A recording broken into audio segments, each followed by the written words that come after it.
connectez-vous. Connectez-vous, connectez-vous.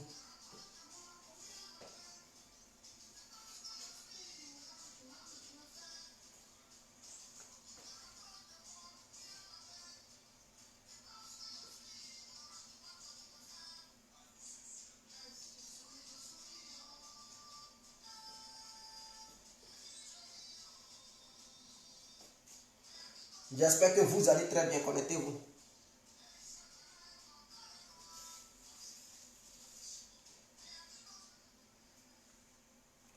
Connectez-vous, connectez-vous, connectez-vous. Partagez le direct.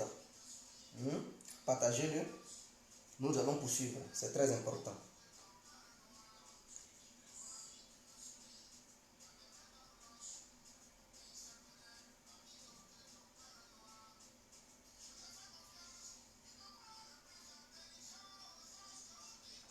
J'espère que vous allez très bien. Voilà, connectez-vous. Vous savez, le rêve qui a fait du Premier ministre, son Excellence, M. Ahmed Bakayoko, président de la République de Côte d'Ivoire. Et moi, mes rêves ne mentent pas. Mes rêves se réalisent toujours. Voilà, il faudrait que ça soit clair. Alors, bonjour à tous et à toutes. Pour tous ceux qui ne me connaissent pas, je suis l'incontournable bien complet tout terrain. L'homme dont on parle, l'homme qui n'a pas froid aux yeux, l'homme qui ne mâche pas ses mots. Vous pouvez aussi m'appeler devant la ville, l'homme derrière, gouverneur italien, docteur Modon, appelez-moi Boum Boum. Laisse-moi brûler 5 plein droit, El Patrino, Camarade, Deseoula, Moudia. Alors nous voilà à nouveau devant cette caméra pour traiter les dossiers lourds. Oui, les dossiers qui sont lourds comme la terre en Côte d'Ivoire, c'est-à-dire les dossiers politiques, c'est très important. Vous savez, dans la vie, chacun a un pouvoir. Et moi, quand je fais un rêve, ça se réalise toujours. Vous savez, hier nuit, pendant que je dormais, j'ai fait un rêve sur notre Premier ministre actuel, son Excellence, M. Ahmed Bakayoko. Et dans ce rêve, je le voyais être investi en tant que président de la République de Côte d'Ivoire par les autorités américaines. Je précise, je répète. Je dis dans mon rêve d'hier, en plein rêve, je rêve et je vois notre Premier ministre, son Excellence M. Ahmed Bakayoko, être investi en tant que président de la République de Côte d'Ivoire par les autorités américaines. C'est-à-dire l'Amérique. Bon, c'était bizarre, mais dans mon rêve, il n'était pas investi par les Ivoiriens. C'était les diplomates et les hauts responsables américains qui étaient là l'investir et l'Amérique l'approuvait comme le nouveau président de la République de Côte d'Ivoire. Et c'est ce que j'ai vu dans mon rêve. Et il était soutenu par l'État américain. Dans toute sa splendeur, soutenait Ahmed Bakayoko. Et clamait haut et fort qu'il était le nouveau dirigeant de la Côte d'Ivoire.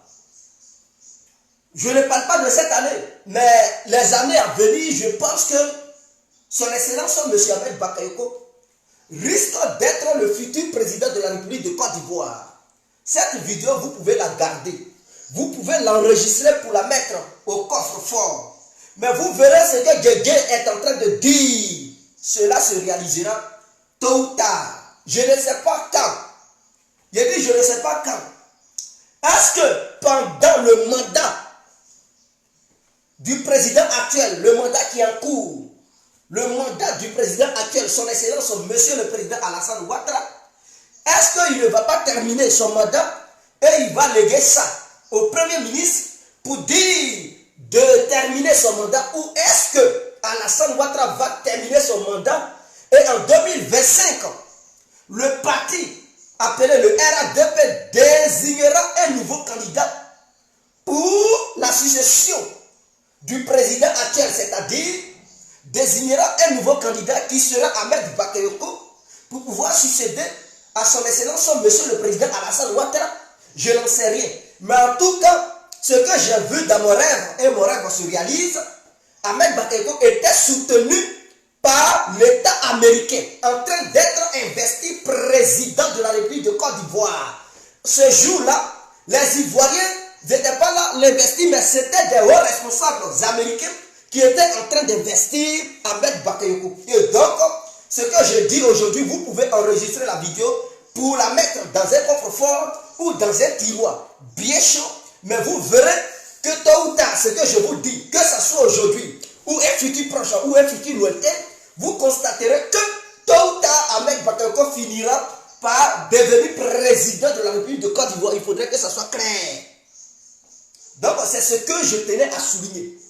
Concernant Laurent Gbagbo et sa bande, le titre est clair. Je dis Laurent Gbagbo et sa bande sont les politiciens les plus ignorants et les plus incultes de la Côte d'Ivoire.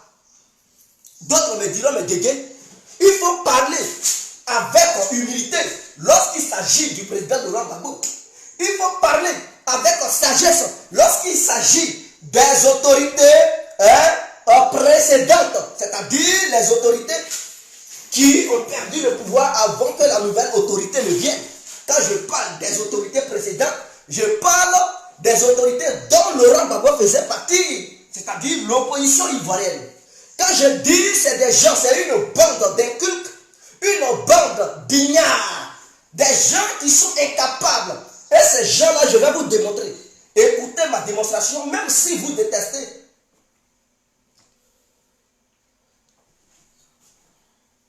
Même si vous détestez la tête de Guégué, écoutez bien ce que Guégué va vous dire. Parce que je suis un maître. Je suis un maître. Peu importe ce que vous pensez de moi, Guégué, il enseigne. Même il y a des hautes personnalités. Il y a des responsables qui écoutent les enseignements de Guégué et qui approuvent cela. Ce n'est pas parce que tu es vieux que tu as l'intelligence plus que Guégué. Ce n'est pas parce que tu es petit que tu as l'intelligence plus que Guégué. Ce n'est pas parce qu'on a le même âge que tu as l'intelligence plus que Guégué.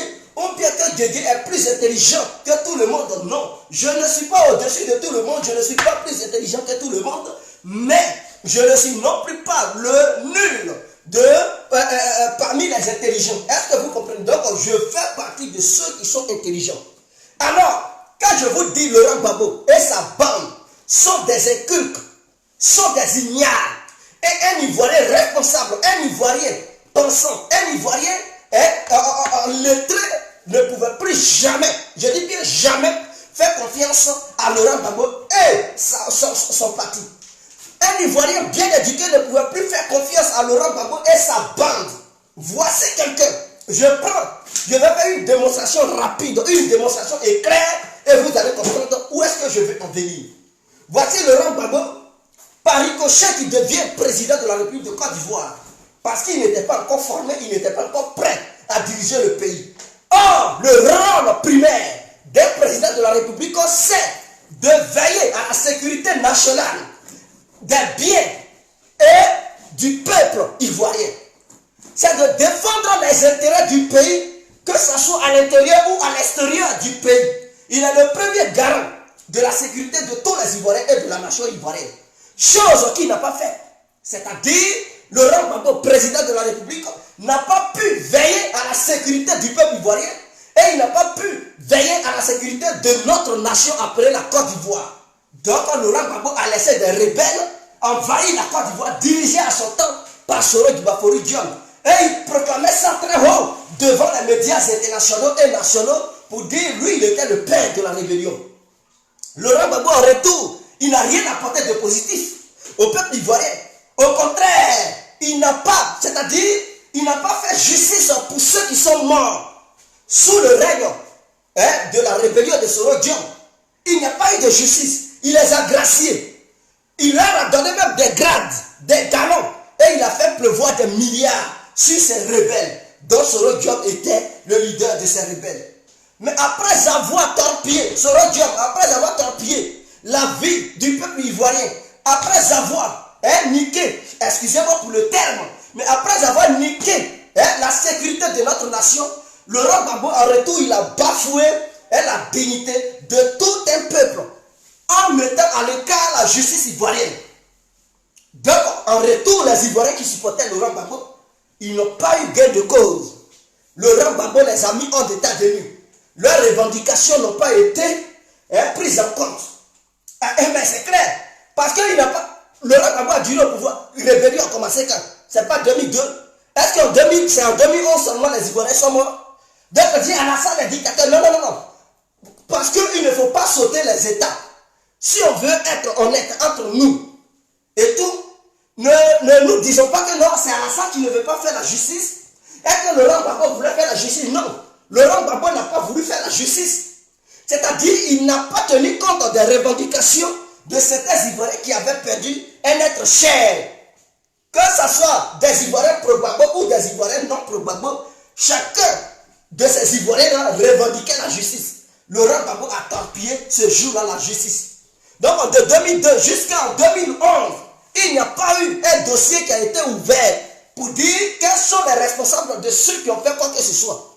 Ils n'ont jamais pu situer les responsabilités. Quel rebelle qui a commis des exactions? Aujourd'hui là, vous demandez aux pro-Gbagbo qui sont zélés, des quoi, vous les demandez. Vous dites qu'ils ont tué des Ivoiriens ou des pro-Gbagbo. Quels sont ceux qui les ont tués? Parlez avec précision, ils ne sauront pas. Ils vont dire non, c'était les Mataos, les Kone Zakaria. Mais quand vous leur demandez, les Watoe, ils ont tué qui et qui, ils ne sauront pas quoi vous dire. Ils vont dire, mais de toutes les façons, ils étaient des rebelles. Non, parce que Laurent Gbagbo, ils ont tué combien de personnes? Parce qu'il était le président et c'est eux qui étaient au pouvoir. Ils n'ont pas pu restituer les responsabilités. Ils n'ont pas pu savoir qui a fait quoi, qui n'a pas fait quoi, et dans quelle région, dans quel village, dans quelle ville, dans quel département ils ont fait quoi, et combien de personnes ils ont exécuté. Il fallait, avec précision, il fallait les juger et faire de vraiment les responsables de ces crimes-là. Mais ils n'ont pas situé les responsabilités. Donc, suite à ça, Laurent Gbagbo les a bénis. Il leur a donné des grades. Il les a remerciés en prenant des milliards du peuple, du contribuable ivoirien pour leur donner. Ils sont devenus milliardaires. Ils ont pillé des banques. Il n'y a pas eu de justice. Est-ce que vous comprenez? Les petits braqueurs là, qui braquaient les petites banques, on les attrapait pour les amener à la Maka. Mais selon Dieu et sa bande qui ont braqué la BCAO, qui ont cassé toutes les banques du centre et du nord, il n'y a pas eu de justice. Donc aujourd'hui là, Alassane est venu, les gens sont là accusés Alassane. Non, il ne veut pas la justice, il ne veut pas la justice. Mais si vous étiez honnête, vous devez savoir que Laurent Gbagbo, c'est lui qui vous a sacrifié depuis longtemps. C'est Laurent Gbagbo qui a sacrifié tous ceux qui étaient morts sous le règne de son royaume. Tous ceux qui avaient été assassinés, c'est Laurent Gbagbo qui les a liquidés. Parce qu'il n'a pas tenu part, il s'en foutait de la vie des Ivoiriens. Lui, c'est son pouvoir qui lui tenait à cœur. Et pour mentir, pour essayer de se dédouaner, pour essayer de se blanchir, il dit non, au nom de la paix, je ne veux pas de justice. Mais comment il peut y avoir la paix s'il n'y a pas de justice? Si ceux qui commettent les crimes ne sont pas punis, comment cela ne va pas encore donner des grades à d'autres personnes? Ils vont dire mais c'est un régime faible. Et donc si on ne les juge pas, d'autres aussi vont se lever pour dire écoutez, nous aussi on prend aussi les armes, ils vont aussi nous nommer militaires, ils vont aussi nous donner des milliards, ils vont aussi nous intégrer dans le gouvernement, parce que Gbagbo c'est quelqu'un qui ne juge personne. Donc on ne sera pas inquiété. Mais c'est ce qui a fait que la rébellion a pris forme. Mais dès les premières heures, quand la rébellion a frappé, s'il y avait des mandats d'arrêt, si d'autres étaient arrêtés, capturés et jugés, enfermés, condamnés à perpétuité, je pense que beaucoup parmi eux, ils allaient déserter, ils allaient fuir pour dire où a fait la valeur? Moi, je ne veux plus être rebelle. Je ne veux plus être rebelle parce que je ne veux pas qu'on me condamne. Mais Laurent Gbagbo leur donnait la facilité sur un plateau d'or. Donc beaucoup se sont fait enrôler dans la rébellion dans le but de devenir militaires parce qu'ils n'étaient pas pourchassés et arrêtés, jugés, condamnés comme ils se devaient. Donc Laurent Gbagbo a été le premier à sacrifier le peuple ivoirien. Il a été, donc malgré tout ça, en 2011, selon Dieu encore, il combat Laurent Gbagbo. Est-ce que vous comprenez un peu ce que j'explique? Même si vous détestez Guégué, remarquez bien Guégué. J'étais le premier défenseur de Laurent Gbagbo. Et quand les bombes pleuvaient, nous on était sur le terrain. Est-ce que vous comprenez? Mon cousin a failli mourir. J'ai perdu des amis, mes frères. C'est pas ceux qui sont là aujourd'hui, qui sont sur les réseaux sociaux. Les femmes là, ils sont cachés à Paris ici. Nous là, quand ça chauffait, on était sur le terrain. Je peux vous montrer mon pied. Ça a été touché. Est-ce que vous comprenez? Donc nous, on sait de quoi on parle. Mais malgré tout ça, Gbagbo n'a rien fait quels sont ceux qui ont bénéficié? Est-ce que les patriotes en avaient bénéficié? Ils n'ont rien obtenu. Ce sont les rebelles que Laurent Gbagbo a donné il a donné tout le pouvoir aux rebelles. Il n'a rien donné aux patriotes. Les jeunes patriotes qui se battaient, qu'est-ce qu'ils ont eu? Ils n'ont eu que désolation et des pleurs. Il n'a rien foutu. Qu'est-ce qu'il a apporté même aux jeunes patriotes? Il n'a rien apporté. C'était les rebelles qui avaient bénéficié. Parce que chaque rebelle a revendiqué à ce que le nombre de soldats qui le suivaient soit intégré dans l'armée. D'abord, Laurent les enrôlait tous dans l'armée. Ils ont commencé à travailler. Et les jeunes patriotes, ils étaient délaissés. Ils étaient délaissés, livrés à eux-mêmes. Ils n'ont rien gagné, rien du tout. Un front piquini, rien. Aucun poste au sein de l'armée, rien. Et ils ont fait leur deuil. Parmi eux, beaucoup sont morts. Soro Diom a refait le même coup en 2011. Mais malgré ça, les pro-Gbagbo n'ont pas compris. Comme ils sont idiots, comme ils sont malhonnêtes, ils font toujours confiance à Soro Diom. En 2020, on leur demande d'aller aux élections. Ils font coalition avec Soro Diom dans le but de déstabiliser Alassane Ouattara. Est-ce que vous voyez cette bande-là? Voilà pourquoi je dis, c'est-à-dire, Laurent Gbagbo et sa bande sont les politiciens les plus incultes et ignares de la Côte d'Ivoire. C'est-à-dire, eux là, tu peux les manipuler. Même s'ils sont au pouvoir, tu peux déstabiliser leur pouvoir. Tu peux créer une rébellion et demain tu peux les blaguer. Ils vont te suivre en direct des fous pour te soutenir. Parce qu'il suffit de les blaguer tout simplement. Là, ils sont ignares, ils sont pas éduqués. Ils ne connaissent pas ce que c'est que la politique. Ils ont suivi Soro Diom. Résultat zéro. Ils n'ont rien eu. Gain de cause, rien. Mais c'est clair. C'est clair. On te dit, va, il y a eu une course présidentielle. Ils étaient informés pendant des années. C'est-à-dire depuis 2015, ils savaient que les élections allaient se dérouler. Qu'est-ce qu'il faut faire pour un politicien qui est sérieux? Mais il faut déployer les moyens. Envoie des jeunes auprès de la population. Votre campagne sensibilise tes militants. Ceux qui ont encore de l'affection pour vous d'ailleurs, parce que beaucoup d'Ivoiriens ne vous font plus confiance. Donc ceux qui, malgré tout ce que vous avez fait sur la vie et la vie de leurs parents, qui vous approuvent toujours, il n'y a pas de souci. Vous pouvez envoyer des gens auprès d'eux pour les sensibiliser, pour dire, ah, il y a élection en 2020. C'est le moment de vous tenir prêts. C'est le moment de sensibiliser vos proches, vos familles, vos connaissances. Allez-y, vous faites enrôler. Le jour où il y aura enrôlement, enrôlez-vous massivement. Ne restez pas à la maison. Ça, c'est une sensibilisation pour préparer les élections futures. Et cela allait vous permettre de faire peur à nous qui sommes au pouvoir aujourd'hui. Ça allait permettre au RADP d'avoir un peu peur si vous aviez entamé cette démarche. Est-ce que vous comprenez un peu? Et puisque vous aviez une idéologie de vous coaliser et d'aller contre le RADP, mais c'était avant le 31 octobre, il fallait négocier tout ça. C'est-à-dire depuis 2019, il fallait déjà négocier un plan commun entre vous opposants. Pour vous dire quoi? Ah, si on va en rang dispersé, Alassane Ouattara est une machine infernale, une frappe de force. Hein? Quand il frappe, tu ne vois plus clair. C'est-à-dire ça frappe avec tout le monde. Donc comme nous avons un individu qui s'appelle, son excellence monsieur Alassane Ouattara, qui, lorsqu'il frappe, alors automatiquement c'est l'obscurité qui envahit tes yeux. Tu ne sais plus où tu es, tu perds les repères. Donc quand c'est comme ça, il faut se coaliser pour aller contre lui. Comment se coaliser? Qui doit être votre président ou le représentant de la coalition? Et c'est comme ça vous désignez un parmi tous ceux qui est bel et bien éligible, bien sûr, qui va voir la constitution ivoirienne, hein, accepter sa candidature.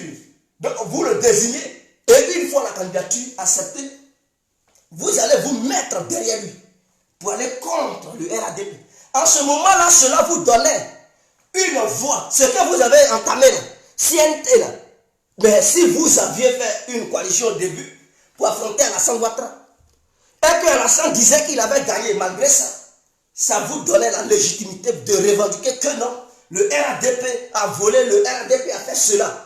Ça allait semer le doute au sein des cœurs de plusieurs Ivoiriens pour dire, oh, avec cette coalition, est-ce qu'Alassane peut gagner?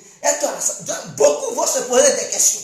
D'autres vont dire oui, Alassane, il va gagner. D'autres vont dire non, non, non, il ne peut pas gagner. Et ça allait être un débat. En ce moment-là, ça allait crédibiliser votre mouvement que vous avez créé sur le plan international.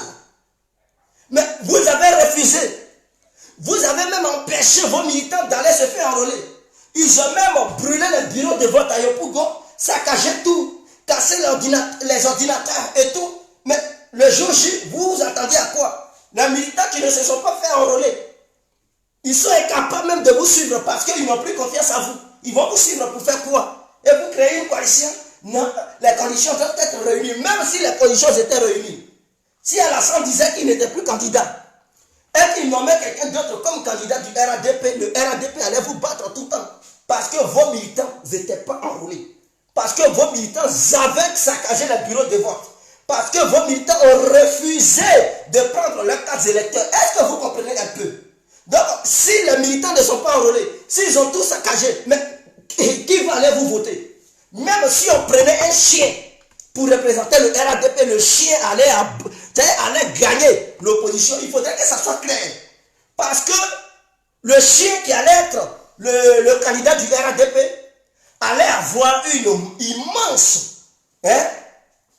soutien de la part du RADP parce que tous les militants du RADP étaient enrôlés. Malgré cela, si on présentait même un cafard pour être candidat du RADP, le cafard allait vous gagner. Voilà pourquoi je vous dis, vous êtes ignares et incultes. Vous avez préféré suivre Soro Diom, qui n'avait aucun plan, qui vous a menti. En dehors de ça, il a pris 4 milliards dans la poche de Bédier. Non, 2 milliards de francs CFA. Bédier a donné 2 milliards de francs CFA à Soro Diom pour que Soro Diom puisse corrompre les généraux et renverser Alassane Ouattara. Soro Diom a pris cet argent, il n'a rien fait, il a bouffé. Il faudrait que ça soit clair. Il a donné 6 millions à certains militaires et le reste là, il a mis bras sur ça. C'est-à-dire les 6 millions qu'il a donné là, il n'a même pas dépensé les 2 milliards de francs CFA que Bédier avait donné à Soro Diom pour corrompre les généraux et certains militaires. Non, il n'a pas tout dépensé, il a donné 6 milliards et le reste il a mis ça dans sa poche, il a fourré ça. C'est ce qu'il prenait pour faire la conférence à Paris, mes frères. Donc l'argent de Soro Diom lui-même, il n'a pas encore touché. C'est l'argent de Bédier qu'il prenait pour faire la Java, il appelait la presse française internationale. Il partait dans les restaurants luxueux, dans des hôtels luxueux, pour faire des déclarations et tout, manger et tout. Donc lui-même son argent là, il n'avait pas encore utilisé. C'est l'argent de Bédier qu'il utilisait pour faire ces bêtises-là. Quand Bédier a vu que ça ne pouvait pas aboutir parce que Soro Diom les a emmenés en bateau, il était fâché, mais c'était déjà trop tard. Mais dans tout ça, c'est Gbagbo qui est idiot. Excusez-moi, mais c'est la vérité. Comment toi, un vieux qui sait comment Soro est, depuis 2002, ce monsieur, tu l'as fréquenté. Tu sais combien de fois il t'a menti, combien de fois il t'a blagué, combien de fois il t'a manipulé. Mais en 2020 encore, tu le suis. Si ce n'est pas un vieux, c'est ce qu'on appelle un vieux cuillon. Excusez-moi, ce n'est pas un manque de respect, mais c'est un fait. C'est une réalité que je dis aux uns aux autres. Donc c'est ceux qu'on appelle les vieux cuyons qui ne comprennent rien. Et donc je ne comprends pas pourquoi des militants, encore ils sont derrière Gbagbo, ils défendent Gbagbo, ils pensent que Gbagbo, il est le top d'un top. Non, Gbagbo n'est rien, qu'un inculte. Il n'est rien d'autre qu'un ignare. Il ne connaît pas la politique. Votre Gbagbo ne sera rien. Tant que Soro Diom sera en vie et votre Gbagbo sera en vie, vous ne pourrez rien faire parce que Soro Diom va vous manipuler tout le temps. Et c'est ce que Blé Goudé a vu. Quand Blé Goudé a commencé à dénoncer cela, parce que lui, il a vu, il connaît Soro. Voilà pourquoi les Franklin Yamsi lui tiraient là-dessus. Voilà pourquoi les militants de Soro Diom avaient commencé à insulter Blé Goudé parce qu'il a vu que c'est votre Gbagbo qui n'a rien vu. Il a été ignare, il n'a rien vu. Il n'a rien vu venir, mais Blé Goudé avait déjà vu le danger. Il avait déjà vu la manipulation de Diom Soro. Et il a dénoncé cela. Mais politiquement parlant, il a dénoncé cela dans ses propos-là. Il a dénoncé cela. Pour dire, lui, il ne se reconnaît pas là-dedans. Ils ont traité du Blé Goudé de traite. Parce qu'il voyait le danger venir. Il connaît qui est Soro. Mais votre Gbagbo, jusqu'à présent, il ne connaît pas qui est Soro. Voilà pourquoi Soro Diom va toujours avoir raison sur Gbagbo. Il va toujours le manipuler parce que c'est un vieux con. Excusez-moi, c'est une vérité. C'est un vieux con. Et il va toujours le manipuler. Donc vous les militants, c'est à vous d'ouvrir vos gros yeux là. C'est à vous de comprendre. C'est à vous de comprendre. Votre Gbagbo n'est pas Dieu. Votre Gbagbo, politiquement parlant, il est nul. Vous devez comprendre. Quittez derrière Gbagbo, il ne sera rien. Il ne va rien vous apporter.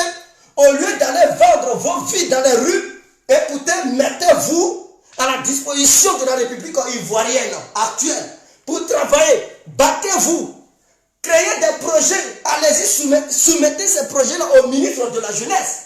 Je ne comprends pas des gens. Est-ce que tu as des projets?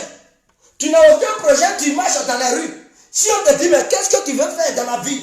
Tu vas gratter ta tête parce que tu n'as rien dans ta tête. Tu ne sais même pas qu'est-ce que tu vas faire. Mais quand on t'envoie, tu es prêt à couper les billes de bois pour mettre ça, c'est-à-dire les troncs d'arbres là, pour couper les voies, pour pousser les véhicules à faire des accidents. Mais toi-même là, tu veux faire quoi dans ta vie? Est-ce que tu as créé un projet? Mais créez des groupes, des mouvements de jeunes. Mettez-vous ensemble, créez des groupes. Et ayez un représentant. Une fois ces groupes d'individus réunis, si vous êtes au nombre de 200, et parmi vous les 200 là, vous avez un président et un vice-président, mais celui-là, il va entamer la démarche pour croiser le ministre de la Jeunesse. Parce que le ministre de la Jeunesse, il est là pour l'emploi. C'est ça, on dit qu'il est le ministre de l'emploi et de la jeunesse. Est-ce que vous comprenez? Donc il est là pour donner de l'emploi aux jeunes Ivoiriens. Donc son métier là, Mamadou Touré là, son métier c'est pour s'occuper des jeunes de Côte d'Ivoire. Au lieu d'aller marcher dans les rues là, pour faire front, c'est-à-dire pour prendre des machettes, pour vous macheter, pour vous taillader là, créer des groupes au sein du pays. Si vous êtes un mouvement de trucs, j'ai plusieurs mouvements, mais au sein de chaque mouvement, s'il y a 400 personnes, 500 personnes, qui est votre dirigeant? Qu'est-ce que vous voulez faire? Est-ce que vous voulez faire de l'agriculture, développer ceci, cela? Vous voulez payer des machines pour faire une coopérative entre vous? C'est-à-dire, mettez votre projet sur un bout de papier, détaillez ça du début jusqu'à la fin. Qu'est-ce qui vous manque? Qu'est-ce qu'il vous faut? Et vous soumettez ça au ministre. Lui, à son tour, il va viser, il va analyser, il verra que ces jeunes-là, ils ont un bon projet. Et donc, si 500 jeunes ont fait cela, et que si on leur donne ça, ils peuvent s'en sortir. Chaque fin du mois, ils peuvent faire des choses pour agrandir cela. Ça peut arranger la région dans laquelle ils sont. Donc, c'est un emploi gagné. C'est-à-dire, s'il réagit à vos voeux, ça veut dire automatiquement, il vient de donner un emploi à 500 jeunes. Mais écoutez, quel gouvernement qui ne veut pas ça? Qui va vous boycotter? Qui va dire non, on ne veut pas? Mais si d'autres mouvements aussi font ça, 500 jeunes, c'est-à-dire en mais derrière, ils vont donner un emploi à 1 million de personnes. 500 plus 500, ça fait combien? Ça fait 1000 trucs, ça fait 1000. Est-ce que vous comprenez? Et donc, c'est plusieurs fois. Mais d'ici, ils vont parcourir les différentes régions, mais ça va faire 1 million d'emplois. En un an, si Ouattara réussit à donner 1 million d'emplois, en un an, à plusieurs jeunes, mais il sera fier de son bilan. Au lieu d'entamer cette démarche, c'est dans les rues là, manifester là qui vous plaisent. Qu'est-ce que l'opposition vous donne? Profitez pendant que Touré Mamadou est là. Profitez. Profitez parce que si ce n'est pas Touré Mamadou et puis c'est un jeune bavard des parlements à Gora comme les Brégoudés qui vont venir, au lieu de parler d'emploi, ils vont vous faire asseoir sous le soleil pour dire nous sommes forts, la France, non, Touré Mamadou, il n'est pas là pour parler de nous sommes forts, la France, ceci, cela. Il parle de vous. Comment vous allez faire pour réussir? Parler de ça. Écoutez, soumettez-le des trucs, mais vous ne valez rien. Vous êtes là. Je suis désolé. Je suis désolé, partagez le direct. Partagez le direct parce que c'est un direct qui est riche de sagesse, qui donne beaucoup de conseils. Beaucoup vont me détester. Beaucoup vont dire, mais Dieu parle avec respect lorsqu'il s'agit du président Gbagbo. Je vous comprends, parce que ça vous blesse. Mais les actes du président Gbagbo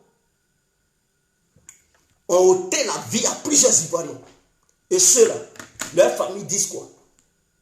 Vous parlez de respect, mais ceux qui sont morts là, vous parlez de ça.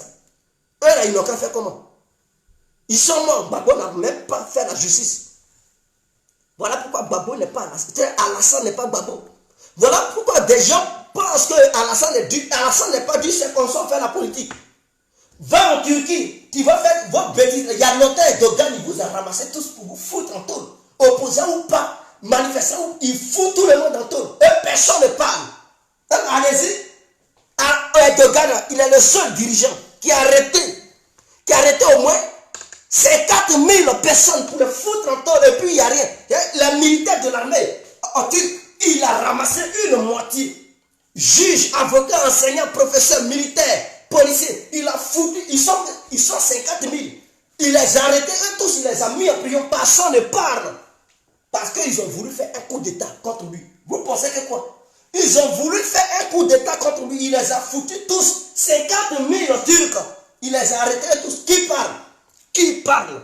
Eux tous, ils ont fermé leur bouche. Personne ne parle. Ils sont encore en taule. Ils ne les libèrent pas. Parce que ce sont des coups d'étatistes. C'est-à-dire de la manière dont l'opposition fait là. Dans le but, quand tu dis on va renverser là. Si c'est en Turquie, il y a longtemps, Bédiou, Soro, Gbagbo, il allait mettre tout le monde en prison. Mais vous avez la chance qu'on les mette dans des résidences surveillées. Et puis il parle de négociation. Vous devez dire Dieu merci. Erdogan, lui, il n'y a pas d'histoire de résidence surveillée. Tu es haute personnalité ou pas, au moment où il sait que tu es impliqué dans une histoire de coup d'état, mon frère, tu vas goûter la prison de la manière. Ceux qui n'ont rien, où ils vivent, tu vas aller là-bas aussi. C'est comme ça Erdogan il fonctionne. Viens en France, ils vont te voir impliqué dans une histoire de coup d'état. Et puis ils vont te caresser dans le sens des poils. Tu rêves, ils vont te foutre en taule. Politicien ou pas, ils vont te mettre au ñouf. Va aux États-Unis. Il faut vouloir faire un coup d'état, vous savez, c'est leur fauteuil là, électrique. C'est là où on te met. Et puis on met courant sur toi. Ils vont t'électrocuter et puis c'est fini. Personne ne parle, personne ne va parler. Mais c'est un pays que je dis qu'on parle de démocratie. Hein. Eux, ils s'en foutent. Va en Chine. Va vouloir renverser Xi Jinping. On peut rester là. Et puis dit non, on fait un coup d'état. On crée le parti chinois. C'est un Xi Jinping. Il n'a qu'à vous voir. C'est en prison à vie. Et puis personne ne va parler. Va en Russie, va chez Vladimir Poutine. Va dire non, j'ai fait une rébellion, j'ai créé un parti parallèle. À partir d'aujourd'hui, on ne reconnaît pas Poutine. C'est nous, on est au pouvoir. Poutine n'a qu'à vous. C'est la Sibérie. Les prisons de Sibérie, là. Où ça fait froid, là. Il ne vous donne même pas veste. Il ne va même pas vous donner une petite veste. Et c'est là que vous allez croupir. Et vous allez périr. Personne ne va faire quoi que ce soit. Ça n'ira nulle part. Va en Allemagne. Et je parle de pays pour que vous compreniez. C'est Gbagbo qui a présenté. Et c'est comme ça le monde fonctionne, si vous ne comprenez pas. Et Alassane est en train de vous montrer comment on fait la politique pour sécuriser une nation. Pour sécuriser une nation, ce n'est pas en disant non, il faut taper dur. Parce que l'être humain est dur. Quand tu ne le tapes pas dur, il ne comprendra pas. On parle des rapports de force. Dès lors qu'un rebelle attaque ton pays, et qu'il voit que le gouvernement est mou, mais le rebelle va continuer. Parce qu'il voit que les rapports de force sont en sa faveur. Donc il va frapper très fort. Et c'est ce que Soro Diop et I2 les avaient testé. Quand ils ont frappé la Côte d'Ivoire, et ils voyaient Laurent Gbagbo tenir des discours mais sans réagir, ils ont compris que eux, ils avaient les rapports de force à leur côté. Et que Laurent Gbagbo, son pouvoir là était faible. Est-ce qu'ils ont déposé? Ils n'ont rien déposé. Ils ont continué de frapper. Et dans cette histoire de rapport de force, Gbagbo, c'est-à-dire ça ne partait pas en sa faveur. Il était obligé de faire des concessions. Parce qu'il est ignare, il n'a rien compris dans la politique. Il pense que la politique c'est de danser, c'est de parler. Je vends le dos de... Ce n'est pas ça. La politique c'est une question de rapport de force. Vous ne voyez pas Alassane Ouattara avec les opposants. Quand ils ont essayé, il a tapé dur pour leur montrer que les rapports de force là, ça est du côté d'Alassane et non du côté de l'opposition. Donc si l'opposition continue comme ça, voici ce qui les attend. C'est un échantillon qu'il a montré. Ce qu'il a fait là, il les a bipés. Mais le jour le vrai appel va avoir lieu, eux-mêmes là, ils vont courir ici la mer sans ils vont penser que la mer est une terre. Et eux-mêmes ils vont se noyer. Vous pensez que c'est quoi? La politique c'est comme ça on fait la politique. Et beaucoup sont choqués. Parce que les Ivoiriens ils ont grandi dans la plaisanterie. Ils ont grandi dedans. Ils ont été dirigés par des dirigeants qui sont faibles. Qui leur titillent les oreilles, qui font des choses qui dansaient. Et Oufoué qui... Mais non, nous ne sommes plus autant d'Oufoué. Nous sommes dans le nouveau monde. C'est-à-dire la globalisation. Ce monde-là, ce sont les rapports de force qui marchent. Il ne s'agit pas de la plaisanterie. Adaptez-vous aux réalités. À la réalité du monde. Je prends le cas des Américains. De la manière irréelle, depuis les années 91, depuis que l'URSS est tombé, l'Amérique régnait sur le monde entier. Personne ne pouvait faire front aux États-Unis. Quand l'Amérique veut bombarder un pays, aucun autre pays ne pouvait s'opposer aux États-Unis. Aucun autre pays ne pouvait dire aux Américains, hey, arrêtez. Non. Mais quand ils ont commencé à voir que la Russie commençait à se réveiller, et que quand ils veulent faire une opération, la Russie dit non, je m'oppose, ça les énerve. Parce qu'ils étaient plus habitués depuis les années 91 jusqu'à les années 2000, ils n'étaient pas habitués à voir une autre nation s'opposer à eux. Donc pour eux là, non, c'est inacceptable. Parce qu'eux, ils sont la grande Amérique, la première puissance du monde. D'où vient cette histoire de Russie? Oh, pourtant l'URSS était tombé. D'où vient la Russie? Et puis la Russie leur fait front. Et ils veulent bombarder la Russie, ils disent non. Mais la Russie vient d'où? Voilà pourquoi ils sanctionnent parce qu'ils veulent toujours, eux, agir comme bon leur semble. Et ils ne voient pas les réalités. C'est ce que les Russes leur disent. Adaptez-vous aux réalités du monde. Le monde a changé. Nous ne sommes plus aux années 90 pour faire ce que vous faisiez avant. Maintenant, là, si vous devez agir, vous devez tenir compte des intérêts de chaque nation avant d'agir. Donc, si les intérêts de la Russie sont menacés, la Russie va s'opposer toujours. Et ils ont du mal à s'adapter. Mais avec le temps, ils vont accepter les réalités. Vous ne voyez pas la France? Vous ne voyez pas la France? Quand la France parlait, est-ce que la Turquie pouvait se lever? Mais aujourd'hui, les Turcs se sont réveillés. Vous ne voyez pas en Libye, la France, la Crimée, elle ne peut rien parce que le monde a changé. Les plus faibles se réveillent. Disent aux grands, écoutez, c'était avant, mais maintenant, là, mes intérêts aussi doivent être respectés. La France crie parce qu'elle n'était pas habituée à ça. Elle faisait ce qu'elle voulait. Au Moyen-Orient, en Afrique du Nord, mais maintenant, là, le monde a changé. Les Turcs s'opposent à eux pour dire, écoutez, vous devez respecter nos intérêts. Mais c'est une réalité. La France va beau crier, mais elle va s'adapter. Elle finira par s'adapter. Parce que c'est le changement.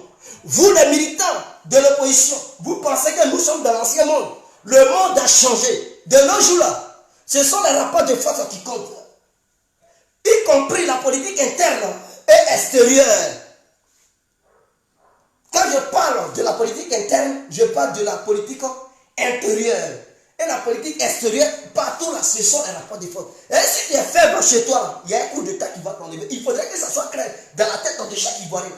Si à la salle plaisante, là, les militaires vont avoir le culot de se laisser manipuler par Soro Diom et les opposants. Mais s'ils frappent fort, si les opposants, ils vont dire, moi je n'ai pas envie d'aller en prison. Ils vont réfléchir 1000 fois avant d'agir. Mais si Alassane est lourd, il ne fait rien, mais ils vont avoir confiance. Ils vont avoir confiance. Vous comprenez? Ils vont avoir confiance. Voilà pourquoi Alassane frappe fort. Depuis qu'il frappe fort là, entre militaires eux-mêmes, ils se dénoncent. Quand l'autre dit à l'autre, on va faire coup de... C'est l'autre même qui court à mettre l'autre dit non, il m'a vu d'aller faire coup de... On l'arrête immédiatement. Parce qu'ils ont peur, chacun a peur.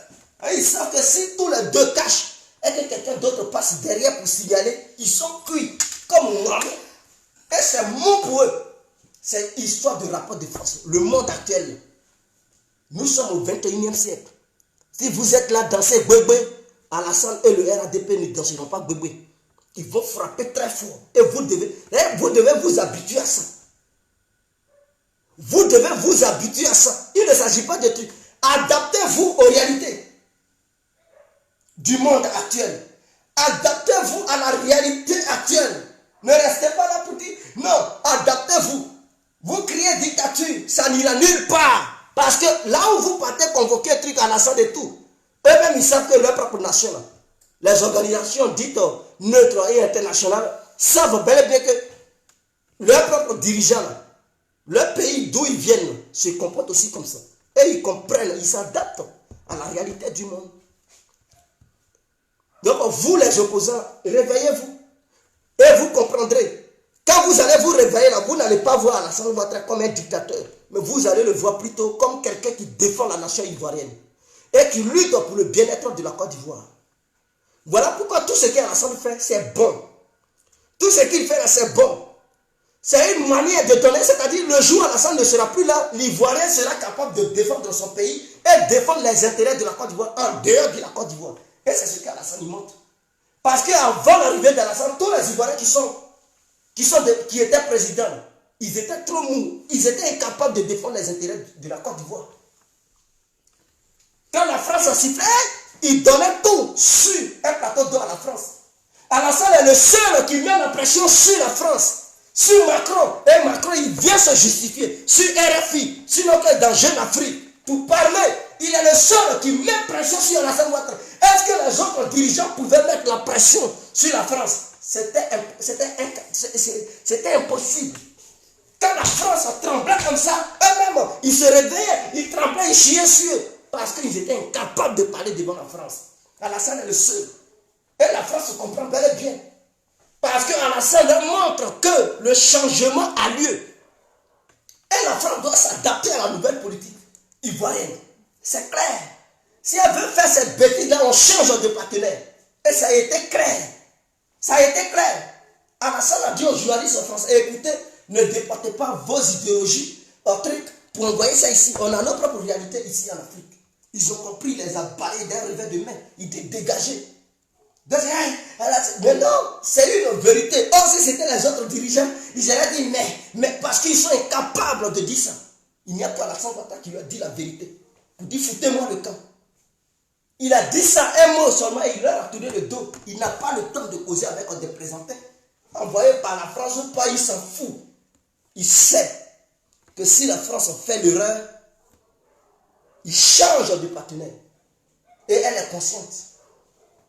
Elle est bel et bien consciente et elle ne peut pas faire cette bêtise-là. Si elle veut garder Soro, qu'elle garde Soro. Mais Soro n'ira pas en Côte d'Ivoire. Qui reconnaît son tort face aux autorités ivoiriennes et face aux Ivoiriens. Il doit demander pardon.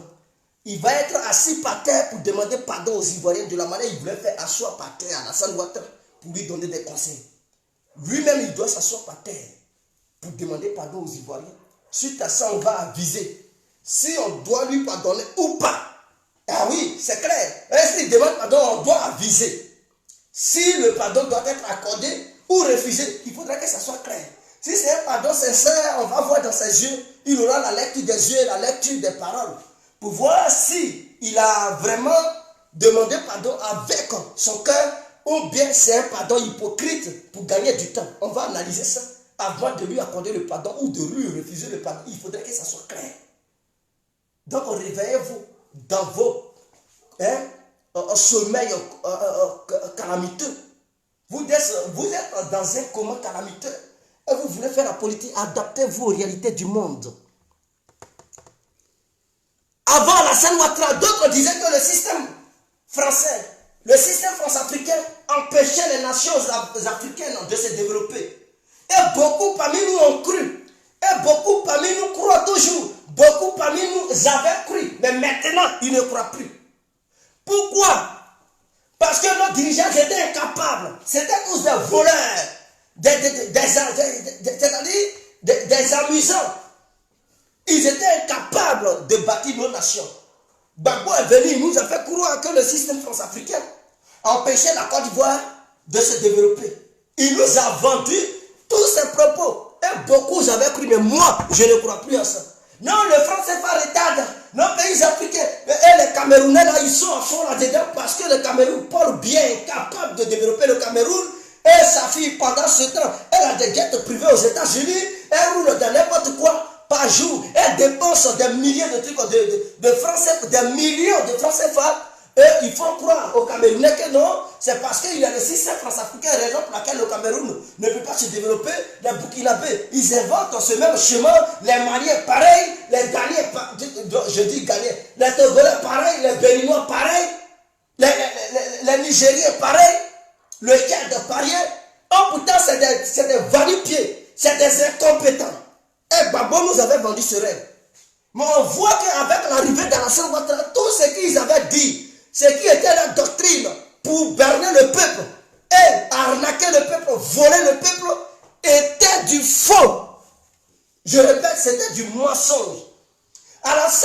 démontre aujourd'hui en Côte d'Ivoire et en Afrique, partout en Afrique, que le système france-africain n'empêche pas l'Afrique de se développer. Parce que ce qu'Alassane fait, et ce qu'il a fait en moins de 10 ans, parce qu'il est venu au pouvoir en 2011, et aujourd'hui nous sommes en 2020. En moins de 10 ans, c'est-à-dire 9 ans seulement, Alassane Ouattara a développé la Côte d'Ivoire. Que même ceux-mêmes qui étaient au pouvoir pendant des décennies. Au Cameroun, Paul Biya, il est là.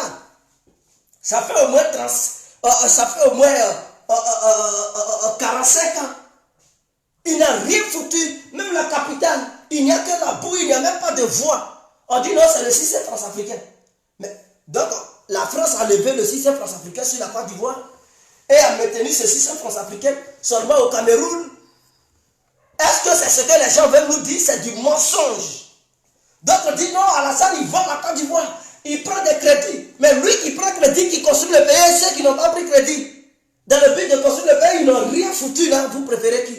Je préfère celui qui prend crédit, qui développe le pays, que celui qui dit non, je ne prends pas crédit, je n'aime pas le système. Oh putain, il est dans le système, c'est un voleur, il est incapable de développer. Vous ne voyez pas Alassane Ouattara, les routes poussent partout. D'autres disent on ne mange pas route, mais le développement d'un pays passe par les voies.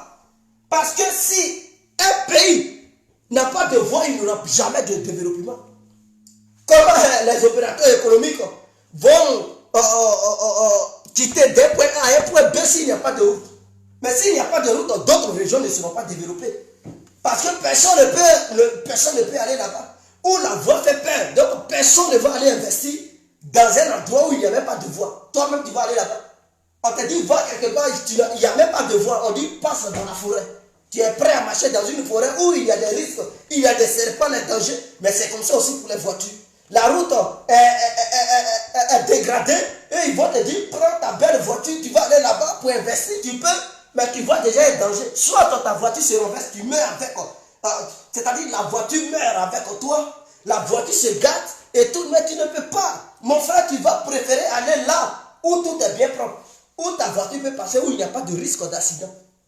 Donc Alassane a compris ça. Il a fait des routes partout. Aujourd'hui, il y a des universités qui pleuvent. À San Pedro, à Daloa, à Abidjan, à Korogo. Mais c'est moi qui vais citer. Si je veux citer, on ne veut pas quitter ici. Des écoles primaires, des collèges, tout pousse. Même il a mis Cosmos à Yopougon. Les gens de Yopougon qui détestent Alassane Ouattara. Grâce à Alassane Ouattara, il y a supermarché. Babou a fait quoi à Yopougon? Vous êtes morts dans les rues Cadeau là. Est-ce qu'il vous envoyait supermarché? Des gens avant pouvoir supermarché, il fallait qu'ils se déplacent pour aller à Cocody, à Sokosé. Ou il fallait qu'ils aillent à Makori, Cap Sud, Prima, ou bien, je ne sais pas, au Kadeko, pour aller à Makori et voir ces marchés-là. Est-ce que vous comprenez? Mais aujourd'hui, ils ne sont plus obligés de se déplacer pour aller à Makori. Chez eux-mêmes, là, il y a des supermarchés. C'est Alassane Ouattara qui fait ça. Oh, pourtant, on est dans le système france-africain. Malgré ça, il fait ça. Donc, vous devez comprendre que votre Gbagbo, c'est un menteur. Et soi-disant, les panafricains, c'est des mythos, c'est des menteurs. Tout ce qu'ils disent, ils vous vendent des rêves. C'est du mensonge. Est-ce que vous comprenez? Donc, je vais me calmer. On va poursuivre cette démonstration de cette histoire de France-Afrique. Je vais démontrer, je vais déconstruire cela. Et beaucoup vont comprendre. Si on se laisse, ciao, ciao, c'était la continent, j'ai compris, on ensemble.